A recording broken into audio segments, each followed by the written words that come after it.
Right, let's get it. So, welcome to the Multicast. As you know, we do obviously podcasts in MMA and generic talks, boxing, etc. Today we have Mr.Dennis, of course, my instructor, who I've known for 11 years now. 2010? Yeah, probably, yeah. Yeah, so obviously I've known you since then. You was a sixth, I think you just became seventh.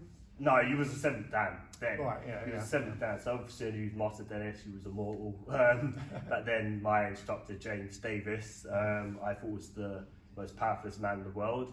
Yeah. And then Stephen Elliott came along, and then Russel Dennis came along. So I thought, oh crap, that's better people, because James was a third-degree black belt. Yeah. So obviously, Russ, you started at 18, am I correct? Yeah, 18 years old. I think I've done quite a lot of athletics. I've never been into football and a lot of other sports, but I like athletics. You know, I was quite good at 800 metres, 1500 metres, javelin discus I was okay at. And I liked that, but then I did A-levels and that sort of drifted off a bit. And I'd always liked the idea of martial arts, but was probably just too scared to, you know, go along to a class.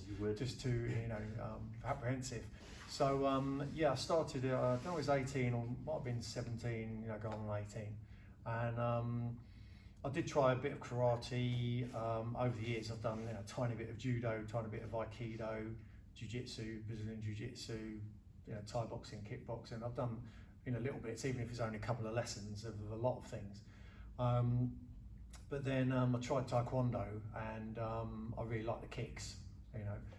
And also in the Taekwondo lessons, because everyone knows Taekwondo's well known for its kicks. You know, I was like, oh, they do, you know, knife defense and stick defense, and they do 2-on-1 sparring.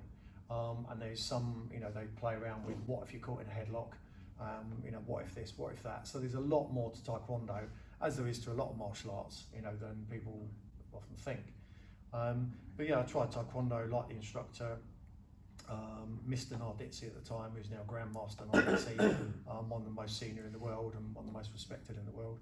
And yeah, so I liked the lessons there, and I thought I'll train for 6 months, and then but after a couple of lessons I was like, wow, you know, I love this. This is, you know, it really grabbed me.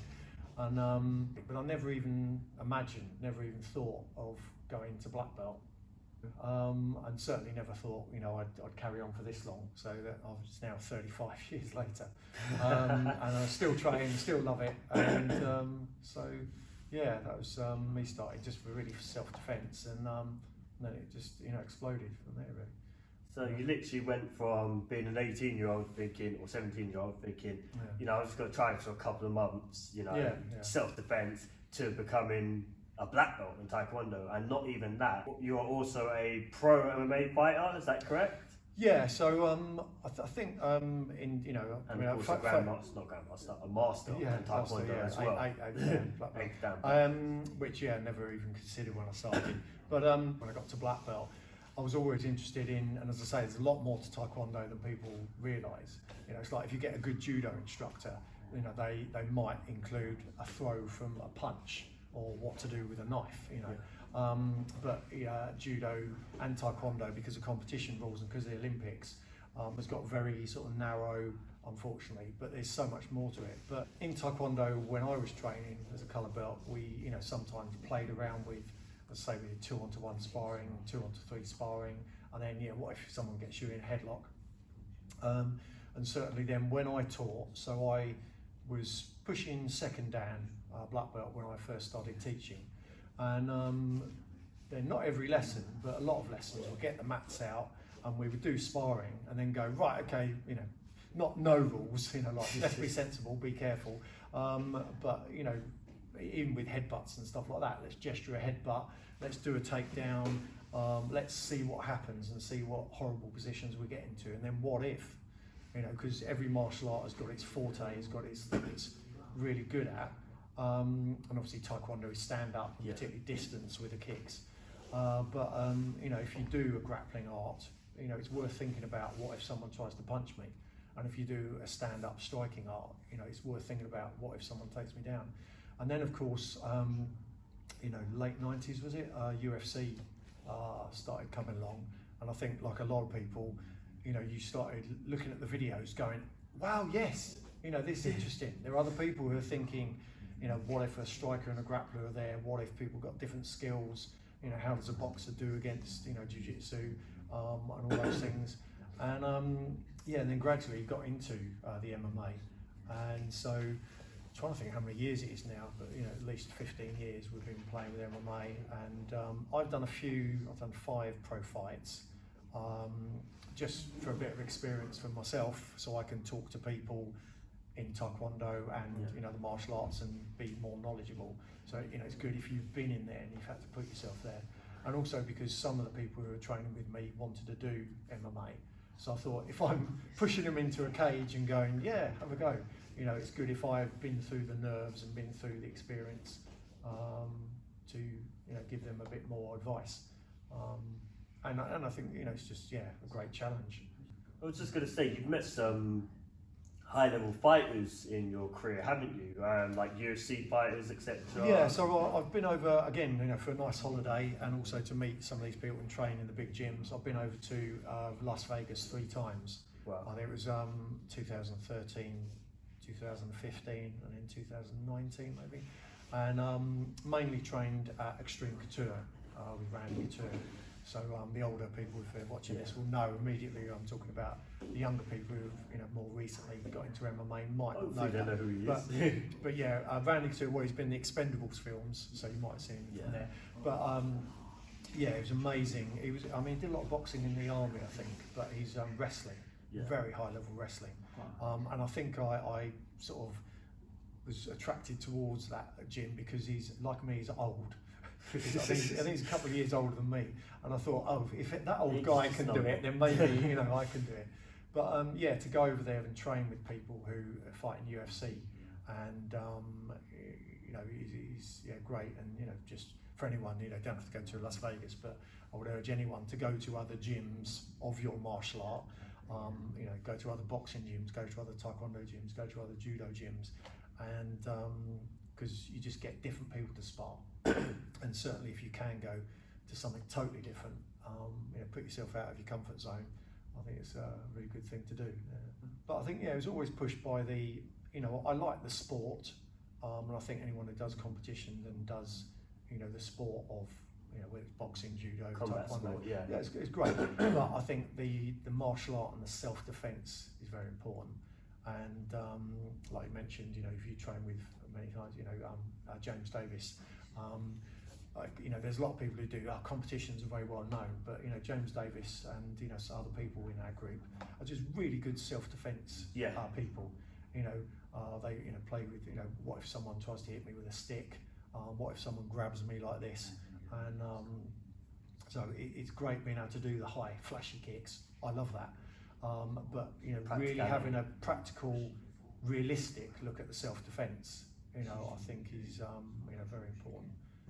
On that talk, so obviously in terms of MMA, a lot of people now, so if yourself or you want to get into MMA these days, people, you know, come to an MMA gym, hi, I want to do MMA, I want to be a pro fighter, etc.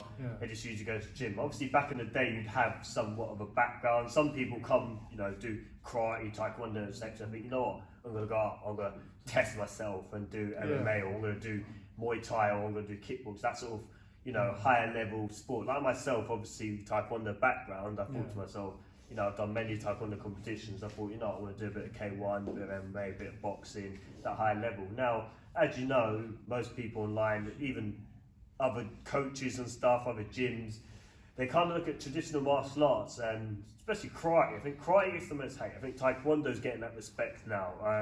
I think it always has over those years. I think it's the case of you either love it or you hate it with Taekwondo. But you probably have experienced this a lot more. Taekwondo always gets that sort of reputation. It's a bit like, we've got fancy kicks, but is it practical? I don't know whether they got that impression because of WTF, the Olympic style one. Because again, guys, Russ is ITF Taekwondo and myself, which is not the Olympic sport. The Olympic sport, as you know, does legs only, no hands. I mean, theoretically, they do punches to the body, but you hardly ever see it because they've got body armour on, and it's just it's hardly ever used. So it's just all kicks, which is good. They're fast, very kicks, fast kicks, very fast kicks. But yeah, ITF is more martial art and more self-defense. Traditional. And people don't know, but I mean, even I talk to Taekwondo people sometimes, even ITF Taekwondo people, and say, oh yeah, well we've got elbows in the syllabus, and we've got this and that, and sometimes they go, no, there isn't. And knees. Yeah, there is. Yeah, you know, for people who do ITF Taekwondo, it's in Yorgok and Chungun Superman and things like that. Yeah, it's all there, spinning back fist and Dosan and things like that. Yeah. But yeah, people, as I say, even Taekwondo people, sometimes they don't realise, they're doing it and they don't know, and he talks about karate, there's a lot of things in karate, Taekwondo, where, if you look at it and, speak to someone who's traditional and someone who's really into the martial art and self-defense, they go, oh, well, this is for that, and this is for that. And it's like, we would often say, our view is karate can be a bit stiff. Very true. But then you've got, Georges St. Pierre and various other people, Wonder Boy, whose background is karate, and you could say, oh, well, their style is a bit more freestyle kickboxing. Maybe it is, but we've talked about this, quite a few times, Aaron and I, that even though we've been doing Taekwondo for many, many years, the hardest people to spar are good Taekwondo people. So, if you've got someone who's a good Thai boxer, you're in for a tough, spar or a tough fight, and various other, backgrounds. But Taekwondo, I think it's because it's got such a range of kicks, and of course the side kicks and back kicks. Kick from every leg as well. But it's kicking front leg, back leg, power off the front leg. Yes. And you're getting so many different kicks, punches from so many different angles. I think, a lot of people, you spar and you know what's coming. Whereas Taekwondo, if I'm sparring Aaron or some of the other people, we spar with, or the good Taekwondo people, from other groups, they're really difficult to and spar. Yourself. Because it's just like kick, move, and punches still.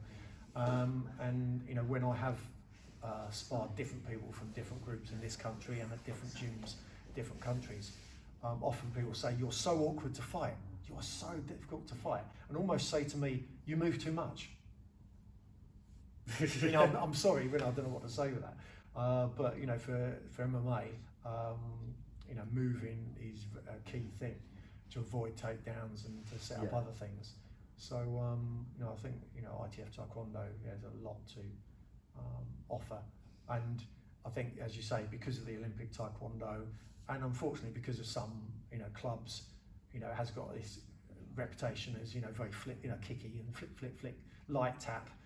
And because it's families and a lot of kids training Taekwondo, but Taekwondo, is tough as well. It can be very tough. I think a lot of people, when they see on YouTube and stuff, because we don't, in Taekwondo, you're not allowed to kick below the belt. So of course, a lot of people think, oh, that's not tough at all. They can't take leg kicks. But if you think about it, I knew someone, my first competition, fighting at my club, he got kicked in the kidney so hard that he went to the bathroom, and of course blood was coming out. That's all I'm going to say. So that is very, very dangerous, And most Taekwondo competitions I go to, I don't know about you, I always see an ambulance or someone leaving the stretcher. I mean, in ITF Taekwondo, for the children, it's light contact and very very much kept under control. But as they get, older, teens and certainly adults, it's supposed to be semi-contact. It's supposed to be. It can be quite heavy semi-contact, And then there are full contact competitions, pro Taekwondo, people can do. But if you want to, take a full power Taekwondo side kick or back kick or reverse turning kick, fine. But it's very dangerous. But it is a shame, and it is frustrating. I think how Taekwondo is seen like that. Very dangerous. How much is the people watching the Olympic Taekwondo, or how much is some Taekwondo instructors just sort of breeding, or just pushing out this very light sparring, which, as I say, is sensible, and for the kids, it's definitely the way to go. But I think there's got to be a point at a higher belt, and when people get a bit older, to, again, you don't want to get injured all the time. Even in MMA, I'm always saying, calm down, keep it light, guys. But you've got to give a bit of intensity and a bit of realism to it. It's quite interesting. How old are you again, sir? So I'm 53 now. So you're 53. I'm 26, going 27 next week. And we've done a few spars before we've done this little video. Which is why we look a bit dishevelled all the time. And even in general, I've fought people younger, slightly older than me and stuff. And I'm telling you now, I still struggle fighting you. From the beginning since 11 years, I've always struggled to fight you. And just, it's that Taekwondo background, that sort of footwork, left, right. Also fighting southpaw as well and orthodox. We tend to switch a lot. Which really messes people up. So I just keep training while I can. I think if I stopped training, that would be bad news. I'd probably just go downhill pretty quick. But I just keep training, and obviously got to be sensible, be a bit careful. But any pro Taekwondo fights I do, they always try and find someone older. But they can either never find someone older, similar age to me, or they just pull out because of injury, and I'll get someone in their mid-20s again. If you could do it all again, what would you do different? I don't know. I would have liked to got into the MMA earlier, probably. MMA wasn't particularly a thing. UFC came up, and there was, the pancration competitions, but it wasn't a big thing. So in Japan and Brazil, they weren't doing such things. But maybe I would have liked to go into MMA earlier, and again, partly for my own, challenge, and partly just to get Taekwondo in there. When you got, Mark Weir and Zell Galasek, they put Taekwondo out there quite early on in cage rage, and did, quite a few international fights and did very well. But it's nice, I think, for any martial art to go. We can do that too. Everything, we talked about this earlier, everything has to change for MMA and for real self-defense. So Taekwondo has to change, but also boxing has to change, Jiu-Jitsu has to change. Because if you just play your game, it might work, but you may well come unstuck, with this MMA or in a real self-defense, situation. One more question. So, of course, you had your last fight 2 years ago in Fusion March, is that correct? Yeah, March 2019, And that guy was about his mid-20s, wasn't he? Yeah, I think early to mid-20s, And so how old were you? So I was only 51 then. And you beat up a 20-year-old. That's pretty impressive. But I've got to ask you, would you fight again? Yeah, I'd like to actually, obviously if my wife's watching, then no. But because my wife and sisters, just saying no, stop, being sensible, of course. But I'd like to. I think the trouble is, my first one was at 41 years old, and I thought I'd just do one, and then every one since has been my last fight. Oh, that's my last one. But the trouble is, I do one, and then a few years go past, and I get itchy, wanting to do another one. So, Fair enough. Russ, thank you very much. Cheers. Multicast out. Be sure to check us out. Take care.